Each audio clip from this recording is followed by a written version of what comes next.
Hello दोस्तों, स्वागत है आप सभी का। आज हम देखेंगे भारतीय संविधान में उपस्थित जो है प्रस्तावना, जिसको इंग्लिश में बोलते हैं प्रियम्बल, तथा इसकी शुरुआत कैसे हुई। पंडित नेहरू ने 13 दिसंबर 1946 को भारत के संविधान सभा में एक उद्देश्य प्रस्ताव रखा था। इसी पर आधारित है ये भारत की प्रस्तावना, यानी इसे उद्देशिका भी कहा जाता है। हम एक बार इसे पूरा पढ़ते हैं। जैसे हम भारत के लोग भारत को संपूर्ण संप्रभु संपन्न समाजवादी पंथ निरपेक्ष लोकतंत्रात्मक गणराज्य बनाने के लिए तथा उसके समस्त नागरिकों को सामाजिक आर्थिक और राजनीतिक न्याय, विचार अभिव्यक्ति विश्वास धर्म और उपासना की स्वतंत्रता, प्रतिष्ठा और अवसर की समानता प्राप्त कराने के लिए तथा उन सब में व्यक्ति की गरिमा और राष्ट्र की एकता और अखंडता सुनिश्चित करने वाली बंधुता बढ़ाने के लिए दृढ़ संकल्प होकर अपनी इस संविधान सभा में आज तारीख 26 नवंबर 1949 ईस्वी यानी कि मिति मार्गशीर्ष शुक्ल सप्तमी संवत 2006 विक्रमी को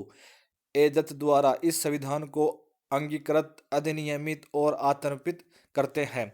चलो इसका विवरण देखते हैं तथा इसमें पूछे जाने वाले प्रश्न किस प्रकार से होते हैं तथा इसका पूरा विश्लेषण करते हैं। प्रस्तावना। बेरोजगारीवाद 1960 में यह निर्णय दिया गया था कि प्रस्तावना संविधान का भाग नहीं है। केशवानंद भारती बनाम केरल राज्य, जो कि 1973 के मामले में यह निर्णय दिया गया कि प्रस्तावना संविधान का भाग है, था उसमें संशोधन किया जा सकता है। प्रस्तावना में अब तक एक बार संशोधन हुआ है, जो कि 42वें संविधान संशोधन वर्ष 1976 में। प्रस्तावना में 3 नए शब्द जोड़े गए थे उस टाइम, जिसे पहला समाजवाद, दूसरा पंथ निरपेक्ष तथा तीसरा अखंडता।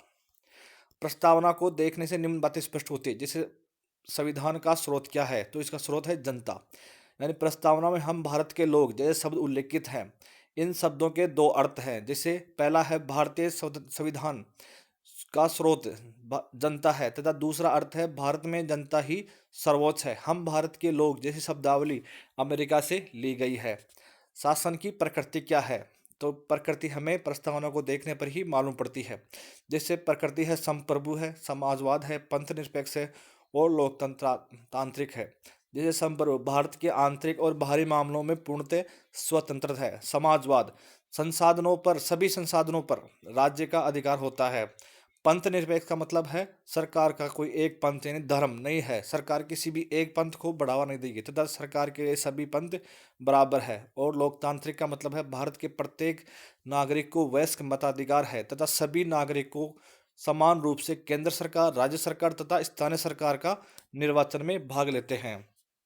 गणराज्य है देश का सर्वोच्च पदाधिकारी, यानी गणराज्य का मतलब है देश का सर्वोच्च पदाधिकारी, यानी भारत का है राष्ट्रपति, जिसका हमारा निर्वाचन होता है। ये वंशागत नहीं होता, इसका निर्वाचन होता है। और पर न्याय, न्याय का मतलब है सामाजिक व आर्थिक और राजनीतिक। प्रस्तावना में न्याय हमें सामाजिक आर्थिक और राजनीतिक दिए गए हैं। स्वतंत्रता दी गई है प्रस्तावना में अभिव्यक्ति विश्वास धर्म तथा उपासना की स्वतंत्रता, ये भी हमें प्रस्तावना से मालूम पड़ती है।